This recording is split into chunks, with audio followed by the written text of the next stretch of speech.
Laramie, starring Raymond Burr as Captain Lee Quince. Specially transcribed tales of the dark and tragic ground of the wild frontier. The saga of fighting men who rode the rim of empire. And the dramatic story of Lee Quince, Captain of Cavalry.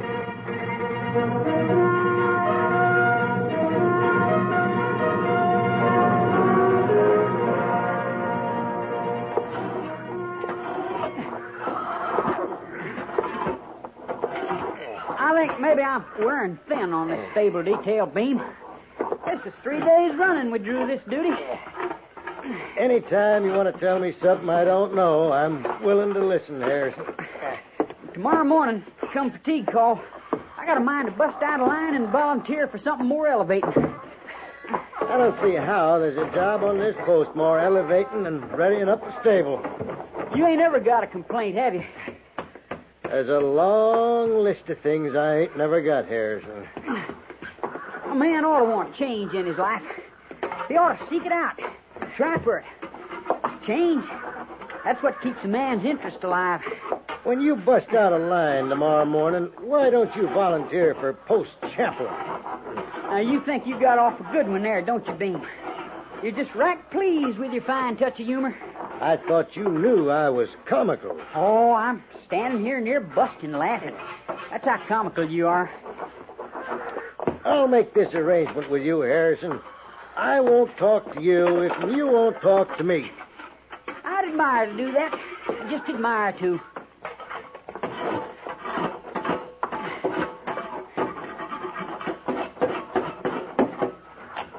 Beam? Now, come on, Beam. You hear me all right.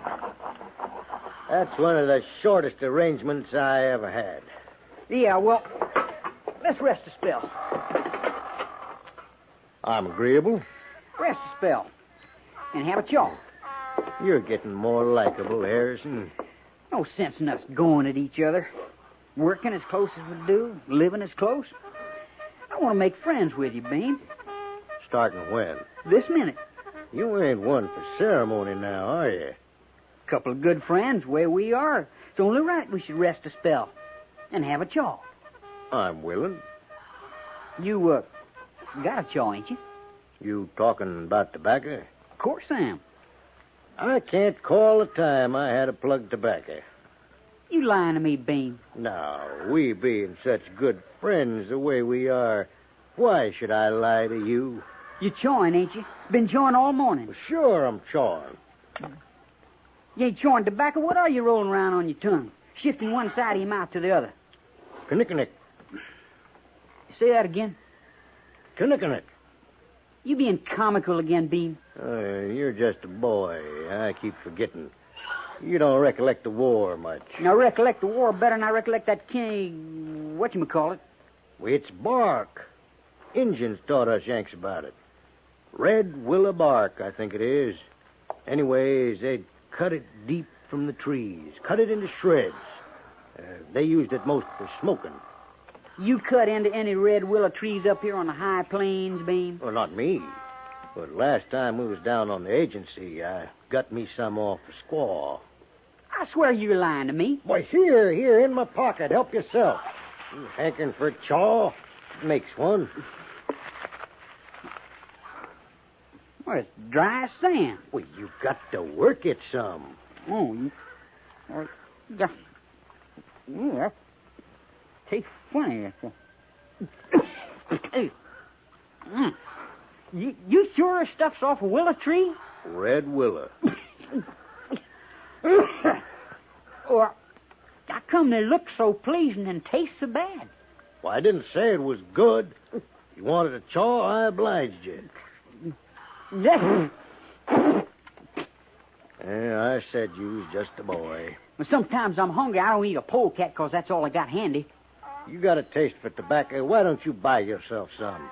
The sutler keeps a fine line. A Bull Durham, seal in North Carolina. You know why I don't buy. I got no money. Same as you. Same as every trooper on this post. That paymaster ain't been through here in 4 months. And before that, it was 6. No money. Pliny, he won't give me no more credit. You ain't all alone, you know, Harrison. Ain't nobody been paid in 4 months' time. I'm going to do something, Bean.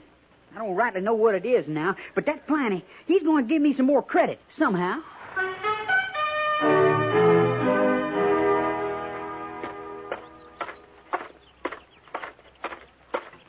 Major Daggett, sir? Oh, Captain Quince.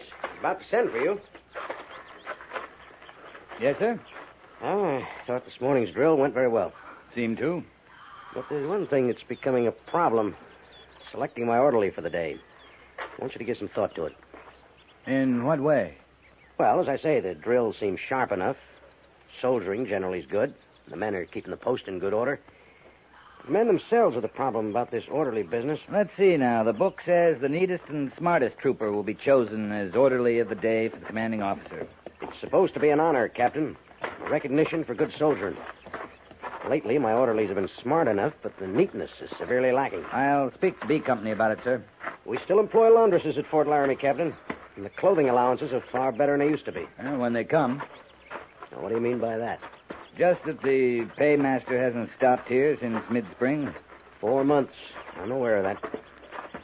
Summer soldiering's tough, Major. Campaigns are hard, weather's hot. Neat and clean is a big order. A good soldier will still make the effort. Pass the word, Captain. Yes, sir. Oh, now then. You want to see me about something? Yeah? The paymaster. I wondered if he's heading our way at all. Are you running short of funds, Captain? I'm not asking for myself, sir. Let's see. Last word I had, he was here at Fort Omaha. And with the stops to make between here and there, I can't say with certainty when we should expect him. That'd mean stops at Fort Kearney, McPherson, here at the North Platte Station, and Fort Mitchell before he gets here. Unless he cuts off down to Fort Sydney after he leaves North Platte Station. Well, 4 months is a long time for the men to go without pay, Major. I know it. Unfortunately, the route and schedule of the paymaster is not within my province. Oh, are there hardship cases, Lee? I'm hearing no complaints directly. I don't like it either. But they're fed and clothed, and I'm sure Pliny's doing the best he can in the way of extending credit. You are? Well, he'd be a fool not to. Pliny likes money, Major. Got a real respect for it. I don't think he feels just the same toward extending credit.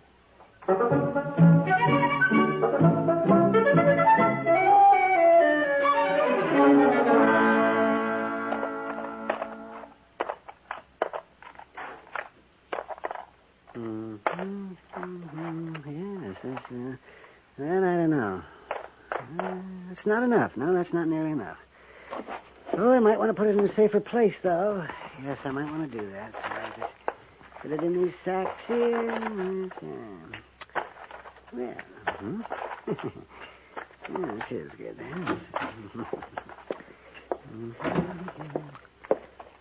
Morning, Pliny. Be with you in just a minute. What do you call that stuff? Why, money, Sergeant. Yes, money. Oh, now, Pliny, you don't call that money. You get alone with a couple of sacks of that, and you know blame well you call it sweetheart or something loving like that. Oh, that's not true. No. I call it money. No, really, I do. Money. Well, what you gonna do? Bury it? See if it'll grow? Indeed not. That can be very dangerous, burying money. Just put these sacks here. Say, you're getting some shin plasters in there with the big bills. Oh, my. I wish they'd quit making them. It's confusing. You think you got a nice roll of bills, and then some of them 3-cent notes get in there, and gee. Besides, it won't, It won't? No, indeed. And exploded theory years ago. What is? If you bury money, it will not grow. Well, now, I learned something today. Yes, many years ago, too. Let's see here. There, that completes. Now, just put these sacks in my safe and everything. Are you wanting to buy something? What kind of cigars you got? Oh, we got some fine Havanas, just the best there is. Here, I keep them over in the cabinet by the door, under lock and key. Pliny. It's me, Sergeant Gorse. Yes, I see you. Oh. Yeah. Well, I've got long 9s, supers, and short 6s. And I got a 3-cent shin plaster. Where? Right here. Oh, yes. Yeah, so you have. 3 cents. Well.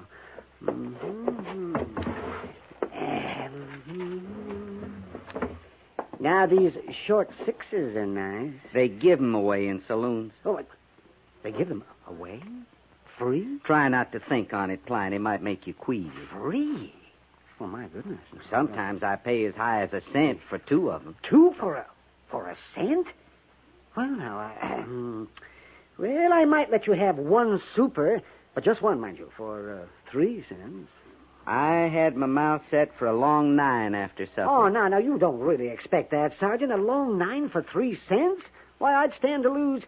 Oh, yeah. Let me see now. How much would I You'd lose stand to make 2 cents easy. But these are from New England, Sergeant. Tell the truth, I'm running short of them. Now, this is the last barrel, and You're practically forcing me into a saloon, Pliny. You're really desperate for a good smoke, aren't you? Not near as desperate as you are for my last 3 cents. You, won't bandy this about the post? I could bandy my head off, and there wouldn't be no run on your store, Pliny. The way that paymaster takes his time, I stand to be one of the few men at Fort Laramie that's still got a 3-cent note. Yes, well, now, let me see. Long 9? I don't know. All right, help yourself, Sergeant. 2-1 for 3 cents.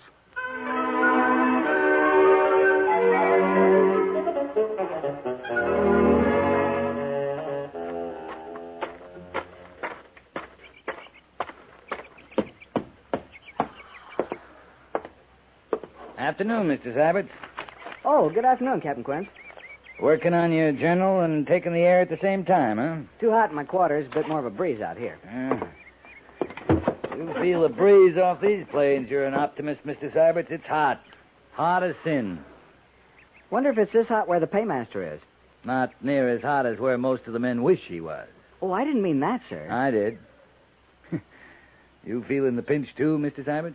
No, sir. I'm fine, thank you, Captain. I was just thinking maybe it's the weather delaying the paymaster again. Last time it was snow. It was last month, wasn't it? Well, last month you passed that tobacco around among the men. My uncle sent it, the one in Connecticut.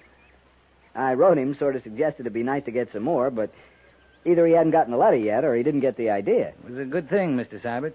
Thank you, sir. You still serving on the Council of Administration? Oh, yes, sir. Yes, I am. Still have charge of the post fund, do you? That's part of the duty. How much money in it?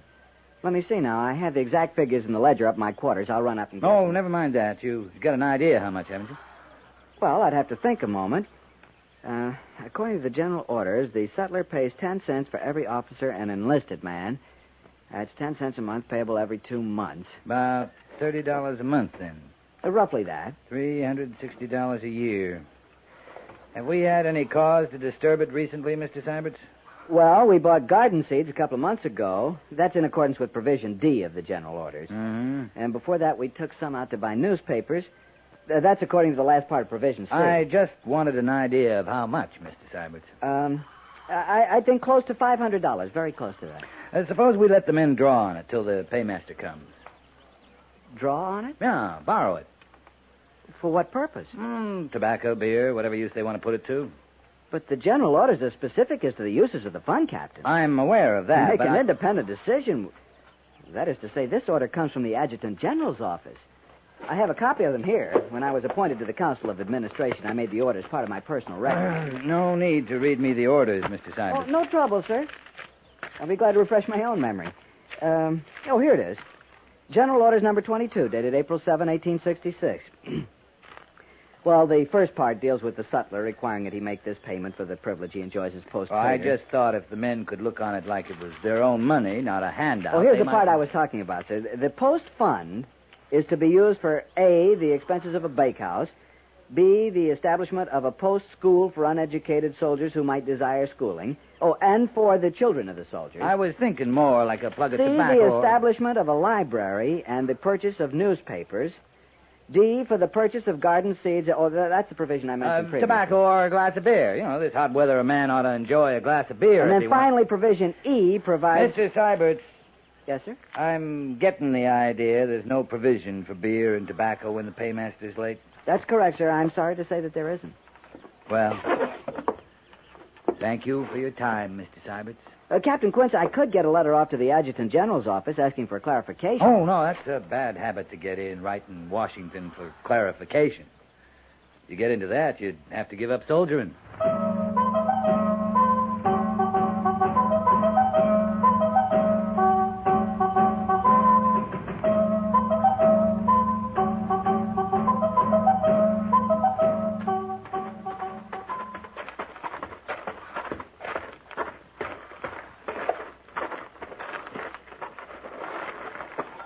I think maybe I'll go face him alone, Beam. You could linger outside here, in case I needed help or like that. You got a scheme. I want to hear what it is.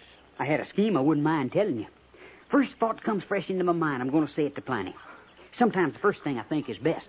You want to take some knick before you traipse in there? Might work up your courage. I want no such thing. You linger here now.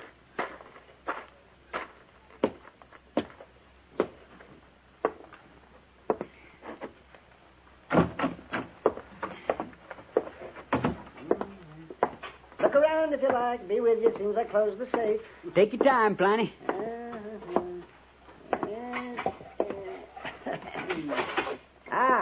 we are.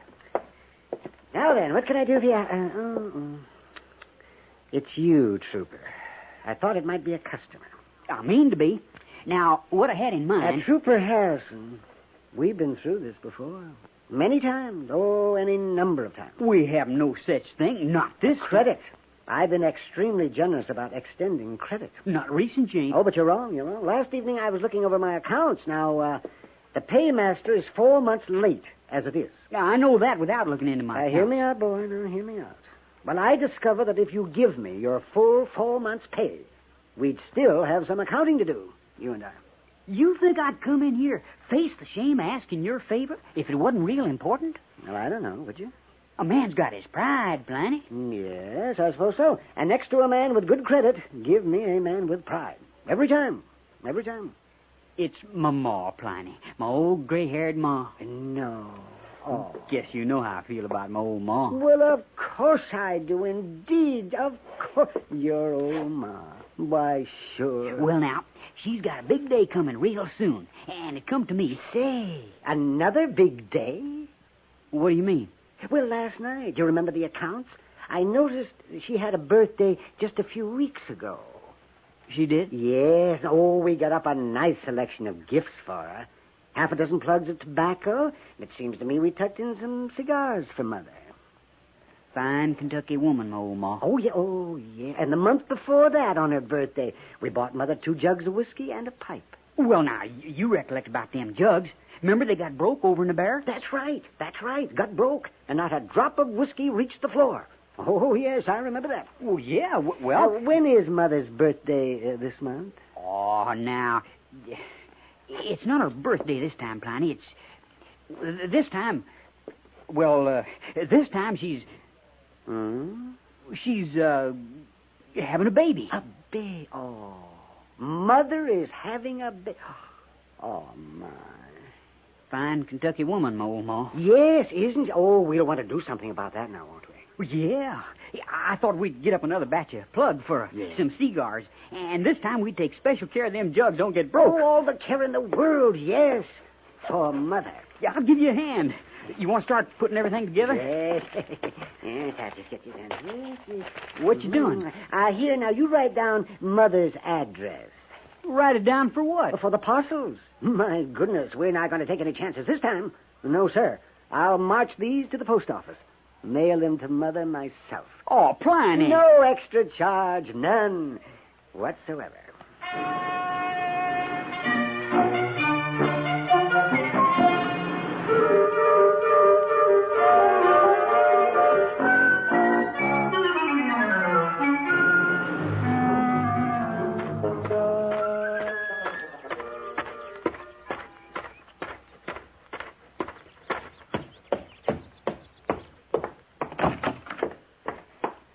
Captain Quince reporting, Major. Well, sit down, Captain. Thank you, sir. Well, I guess this is the news we've been waiting for. The paymaster? He's at North Platte Station awaiting our escort. You want the duty, Captain? It's all right with me. Well, pick your men. Leave as soon as you can. Yes, sir. If things go as they should, you'll be back here by late Friday, right? Right. Well, good luck, Captain. You worried about the escort, Major? Of course not. You know what I'm worried about. Yeah. Well, I'll stop in Laramie Village if you like. Warn them to get ready for attack. I suppose I could double the guard starting Friday night. But, it wouldn't be fair, would it, Captain? Wouldn't do much good either. Maybe just have the officers stand by as usual. That's all we can do. Well, move out, Captain. Yes, sir. 4 months' payroll for 300 men. Well, you might not have a problem, Major. We always do. I don't see how we can avoid it this time. Well, maybe we'll be lucky. Maybe we'll be hijacked on the way back.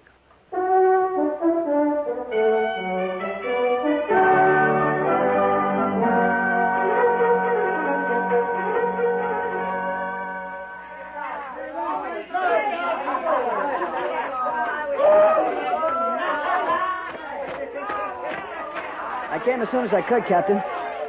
I never saw anything like this in my life, sir. What a sight, Mr. Syberts. Are all the men accounted for?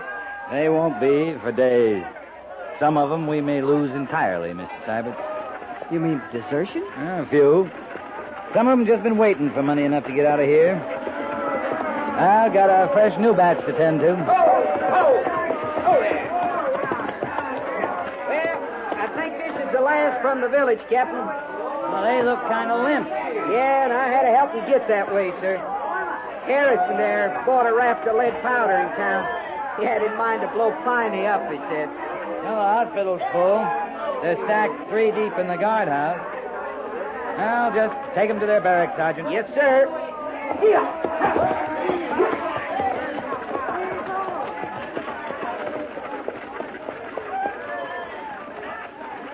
Syberts, Yes, Captain? there's still a guard around the powder magazine? Oh, yes, sir. Major Daggett's directing that personally. Good. The men, they wouldn't bother the powder magazine, would they? They might, Mr. Syberts. Might blow up Fort Laramie, or they might just pool their money and buy it. This army might do anything on payday.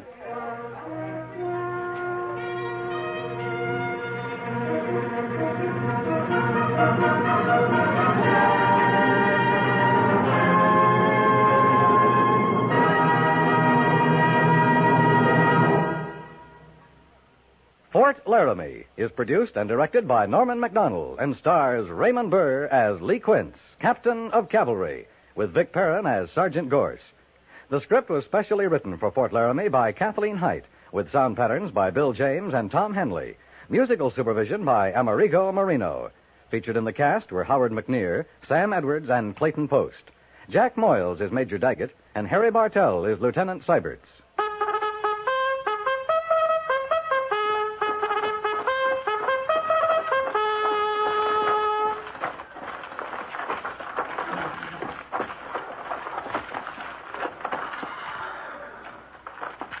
Company, attention!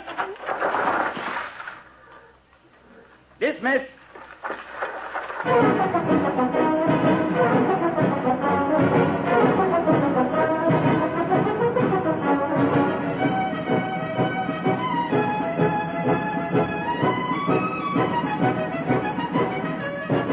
Next week, another transcribed story of the Northwest frontier and the troopers who fought under Lee Quince, Captain of Cavalry.